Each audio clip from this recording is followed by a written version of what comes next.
전 세계에서 관광객들이 몰려드는데 최대 성수기는 할로윈데이죠.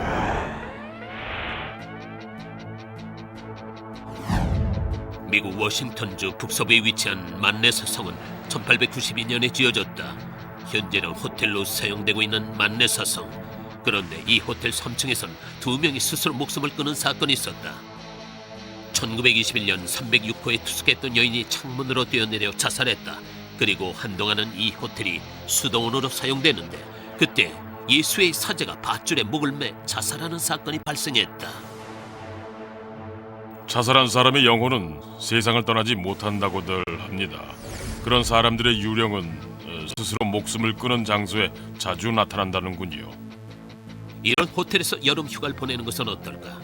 유령을 볼까봐 두렵다는 사람들도 있겠지만 이 호텔을 찾는 사람들 중 상당수는 유령 만나기를 바라고 있다. 로드 프리먼과 스 존스턴은 자녀들과 함께 만네사 성을 자주 찾는다. 이들은 유령을 만나기 위해 성탑의 방에 모였다.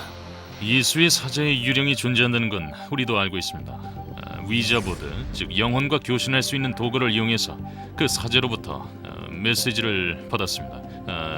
성경 구절을 알려주더군요. 사제의 자살은 아마도 그 성경 구절과 관련이 있을 거예요. 사제가 암시한 그 구절은 성경의 시편에 수록되어 있었습니다. 위자보드로 확인한 구절을 읽어드리겠습니다. 사악한 마음이 내게서 떠날 것이니 악한 일을 내가 알지 아니하리로다. 눈이 높고 교만한 자를 내가 용납하지 아니하리로다. 이 구절을 되새겨 보면은 사제가 괴로워하다가 자살할 수밖에 없었던 경위가 밝혀질 거라고 생각이 됩니다. 심적 갈등이 심했던 것 같아요. 공포심은 본능이죠. 그 본능을 깨우려고 여기에 왔어요. 유령의 존재가 느껴지면 그것을 기록으로 남기고 의견을 교환하죠. 그간 이 방에서 유령을 목격한 사람들은 이 노트에 자신의 경험담을 기록했다. 저는 이 성 안에서 케이트의 유령을 봤어요. 창가에 서면 유령의 얼굴이 보여요. 이 방에서 서로의 경험담을 교환해요. 그런데 사실 유령을 만나면 몸이 얼어붙어서 여기까지 오기도 힘들죠. 방문객들이 본 것은 이 호텔의 3층 창문에서 뛰어내려 자살했다는 여인의 유령일까? 만네사 성을 떠도는 유령의 정체를 밝히기 위해 호텔 측은 영매 론다 그리핀을 섭외했다. 물론 영매에게는 호텔의 역사를 전혀 알려주지 않았다. 하지만 영매는 3층으로 올라갔다. 울고 있네요. 울음소리가 들려요. 저기 누가 있어요. 누군가 저쪽에 서 있어요.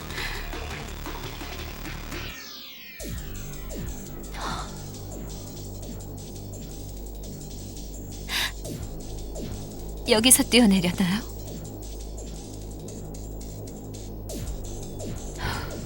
예전에 누가 이 창문으로 뛰어내렸어요. 확실할 거예요. 여기 서 있으니 저도 떨리네요.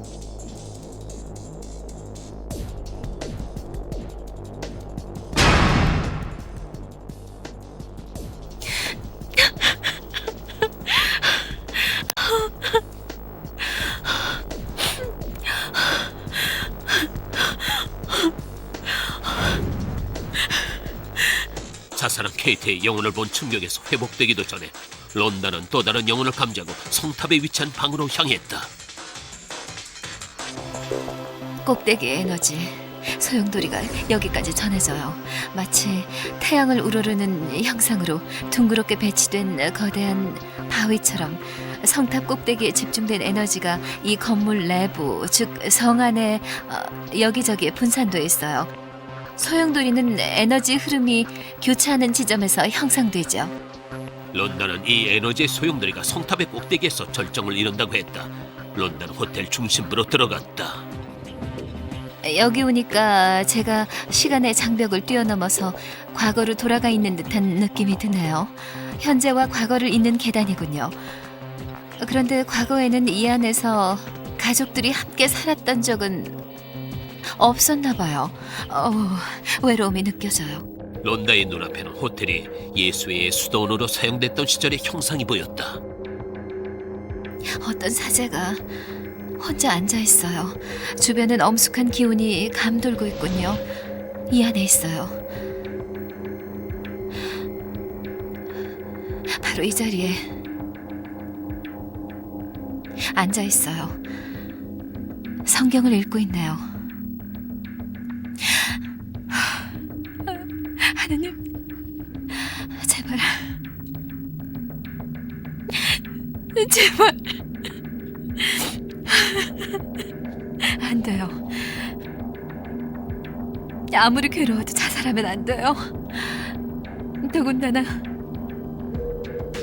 성직자가 스스로 목숨을 끊는다는 건 그런데 돌이킬 수가 없네요.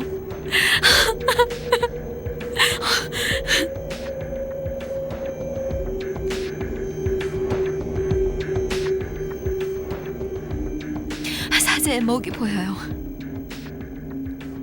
저기 매달려 있어요. 목을 맸어요. 론다의 귀에는 스스로 목숨을 끊은 사제의 목소리가 들려왔다. 사제는 성경 시편의 한 구절을 낭독하고 있었다. 그런데 로드 프리먼과 서 존스턴도 위자보드를 통해 시편의 구절에 대해 암시를 얻었다고 한다. 악을 행하는 자는 여호와의 성에서 다 끊어지리로다. 그가 네 모든 죄악을 사하시며 네 모든 병을 고치시며 네 생명을 파멸해서 속량하시고 인자와 긍휼로 관을 씌우시며. 이런 광경을 보시는 분 중엔 저거 혹시 짜고 하는 짓 아닌가 하시는 분도 아마 계실 겁니다. 하지만 론다는 사람들이 성경의 시편에 대한 암시를 받았다는 건 모르고 있었어요. 평범한 사람들과 영매의 예감이 일치한 거죠. 유령을 만나기 위해 이 호텔을 찾은 사람들의 경험담은 때로는 흥미진진하고 때로는 끔찍하기도 하다. 어쨌거나 그들이 새로운 얘기거리를 얻은 것만은 확실하다. 지옥의 섬이라는 별명만큼이나 죄수들에게 혹독했던 알카트라즈 교도소의 사례를 분석해보자. 사슬로 묶어놨죠. 수감된 죄수들은 벽에 이렇게 묶인 채로 죽어갔습니다. 살인범의 유령은 왜 이곳을 떠돌고 있을까? 조셉 크레처는 아주 난폭했습니다. 조셉의 유령이 교도관을 가뒀군요. 무고한 교도관을 협박하고 있어요. 영매의 눈에는 교도소의 예전 모습이 펼쳐진다. 죄수들이 교도소에서 겪은 고통은 여러분들께서 상상하시는 수준과는 비교가 안 됩니다. 살아서는 결코 탈출할 수 없는 것으로 알려져 있던 알카트라즈 교도소. 죄수들의 영혼이 이곳에 머무르고 있는 이유를 밝힌다. 문을 여닫는 소리가 들리고 사람의 형상도 보입니다. 실제로 그런 체험을 해보면 얼마나 무서운지 아실 겁니다.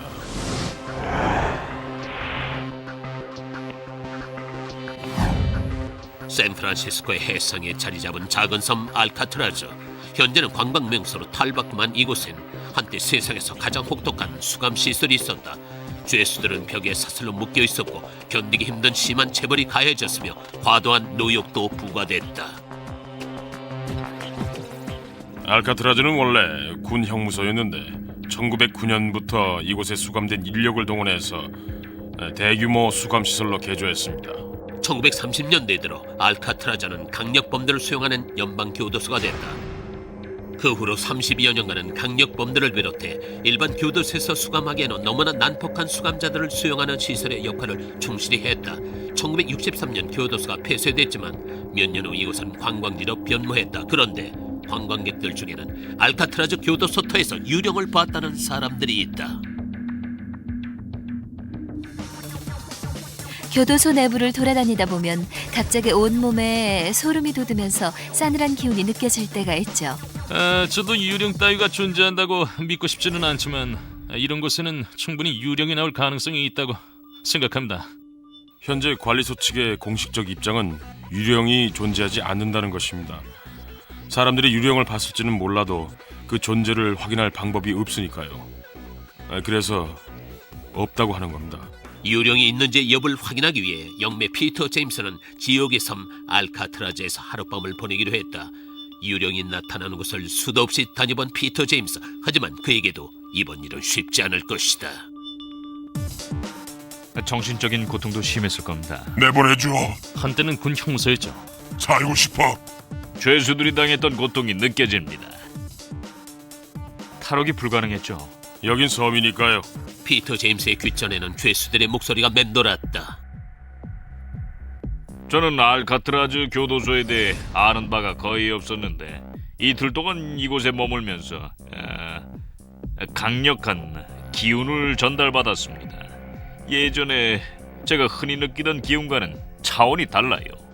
알카트라즈에서 교도관으로 근무한 경험이 있는 알 브룸키스트는 영매가 감지한 것과 실제로 있었던 일을 비교해 줄 것이다. 먼저 피터의 증언을 들어보자. 지금 제가 서 있는 위치에서 강력한 기운이 느껴집니다. 특히 여기요. 탈옥을 시도했다고 하더군요. 1946년 5월 2일에 수감자 6명이 이곳을 빠져나가기 위해 저지른 사건이었죠.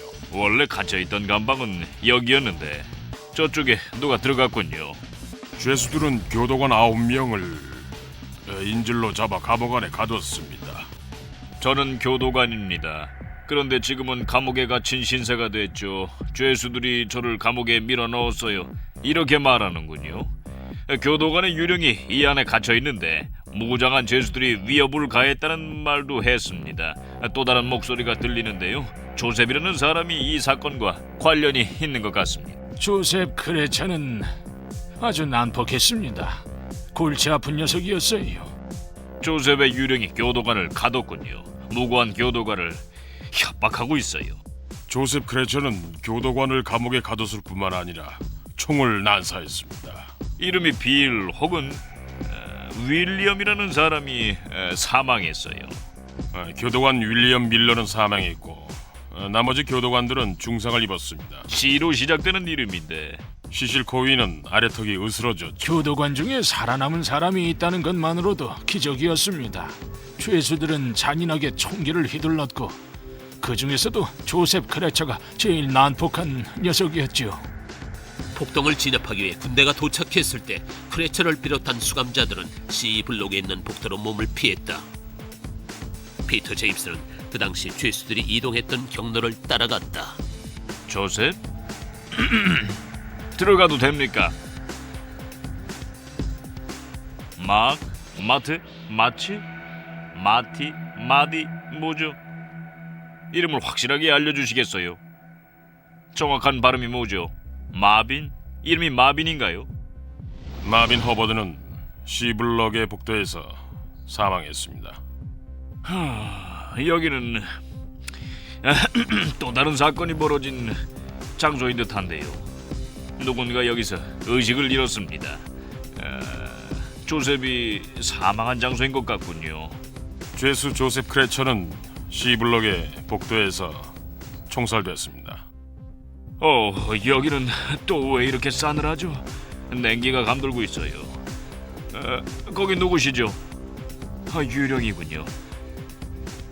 이름 첫 글자는 알파벳 B.